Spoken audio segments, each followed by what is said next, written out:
Le 11 novembre 1918 marqua la fin d'une des pires boucheries que le monde ait connues.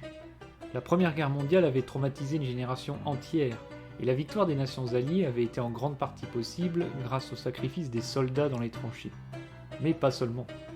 Après la signature de l'armistice le 11 novembre 1918, un grand défilé était prévu le 14 juillet 1919 pour rendre hommage aux différents corps d'armée ayant participé à la guerre. Ce défilé devait bien évidemment être très spécial. S'il paraît difficile de faire défiler un cuirassé sur les Champs-Élysées afin de rendre hommage à la marine, on pouvait raisonnablement s'attendre à voir un défilé aérien afin de rendre hommage aux aviateurs. Ces derniers avaient joué un rôle primordial durant la guerre, et certains étaient même devenus des héros nationaux, notamment les As, les pilotes ayant abattu au moins 5 avions ennemis. Guilmer, Fonck, Ningesser pour ne citer que les plus connus chez les Français. Pour autant, aucun défilé aérien n'était prévu. Les pilotes devaient défiler à pied au milieu des autres régiments. Pour les aviateurs, c'était une humiliation, il fallait donc réagir. Certains d'entre eux se réunirent alors au bar de l'escadrille du Fouquet's, à Paris. Il fallait marquer le coup, faire une action d'envergure pour rendre hommage à leurs camarades morts au combat. Une idée fut lancée, passer en avion sous l'arche de l'Arc de Triomphe. Cela peut paraître fou. Roland Garros ou encore Guilmer avaient envisagé l'idée dans le passé, mais pour eux c'était impossible. Roland Garros avait même déclaré « Celui qui essaiera de passer par là se tuera ». Pourtant, un pilote va relever le défi. Ce pilote, c'était Jean Navarre, 23 ans, 12 victoires homologuées, surnommé la Sentinelle de Verdun.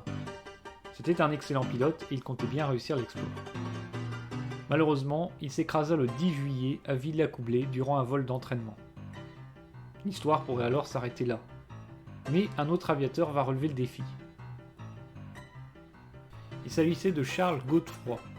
Ce n'était pas un as, c'était même un inconnu. Il était arrivé tardivement dans l'aviation et a été instructeur jusqu'à la fin de la guerre.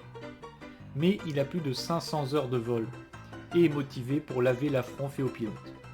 Godefroy s'entraîna en secret à passer sous un pont, près du terrain d'aviation de Miramas où il était affecté. Il se rendit également en repérage au pied de l'Arc de Triomphe pour étudier les axes de circulation des vents. Il lui fallait également choisir un avion capable d'accomplir cet exploit. Il choisit le Nieuport 11.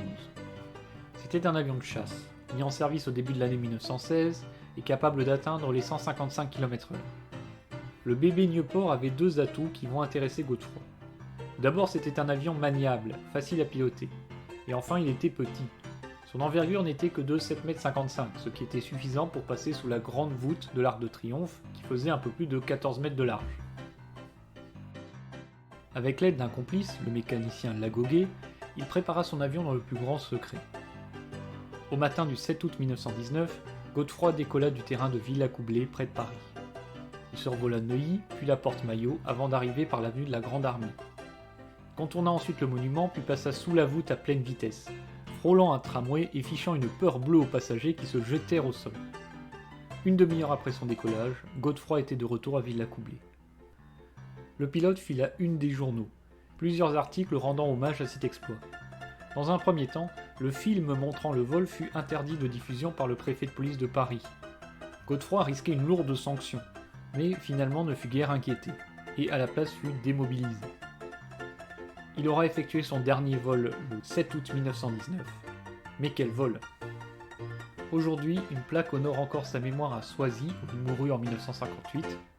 Son exploit est aujourd'hui oublié par beaucoup, pourtant il a réussi ce que de grands pilotes considéraient à l'époque comme impossible. Merci d'avoir suivi cet épisode. Si vous avez apprécié, n'hésitez pas à vous abonner ou à laisser un pouce bleu. N'hésitez pas également à laisser un commentaire si vous avez des suggestions de sujets à traiter ou des remarques sur la vidéo. A bientôt.